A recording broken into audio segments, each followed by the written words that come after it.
আসসালামু আলাইকুম। বিনিয়োগ বা ফরেন ডিরেক্ট ইনভেস্টমেন্ট বা এফডিআই এর ক্ষেত্রে বিনিয়োগকারীরা যে বিষয়গুলো দেখে থাকেন তার মধ্যে ইম্পর্টেন্ট দুইটা বিষয় হচ্ছে রিটার্ন অন অ্যাসেট আর রিটার্ন অন ইকুইটি। তো দ্য গ্লোবাল ইকোনমির রিপোর্ট অনুযায়ী রিটার্ন অন অ্যাসেটের তালিকায় বাংলাদেশ 53তম 136টা দেশের মধ্যে, আর রিটার্ন অন ইকুইটির তালিকায় বাংলাদেশ হচ্ছে 96তম।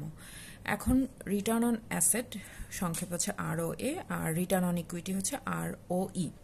তো এটাই ক্যালকুলেশনটা কিভাবে করা হয় সেটা একটু খুবই শর্টভাবে এবং ইজিলি দেখানোর ট্রাই করছি।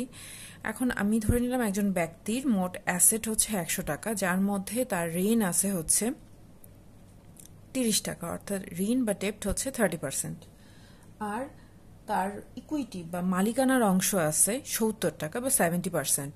এখন এই ROA বা রিটার্ন অন অ্যাসেটটা হিসাব করা হয় কিভাবে? তার আগে সে যে ইনভেস্ট করলো সেখান থেকে সে লাভ পেলো ধরে নিলাম 14 টাকা, বা হচ্ছে তার ইনকাম হলো সেখান থেকে 14 টাকা। এখন ROA বা রিটার্ন অন অ্যাসেট ক্যালকুলেশন করা হয় হচ্ছে নেট ইনকাম, যেটা তার লাভ হলো সেটাকে ভাগ দেওয়া হয় হচ্ছে টোটাল অ্যাসেট দিয়ে, অর্থাৎ ঋণ এবং মালিকানার যে অংশটুকু তার সব সহ হচ্ছে অ্যাসেট। এখন নেট ইনকাম যদি 14 টাকা হয় তাহলে তার রিটার্ন অন অ্যাসেট তার হবে হচ্ছে 14%।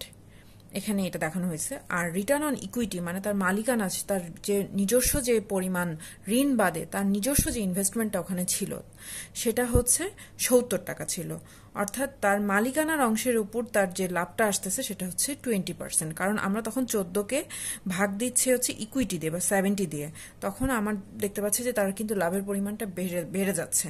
অর্থাৎ এটা কিন্তু একটা ঝুঁকি নির্দেশ করে, আমি যে বিনিয়োগ করব সেখানে একটা ঝুঁকির সংখ্যা থাকে বিনিয়োগকারীদের।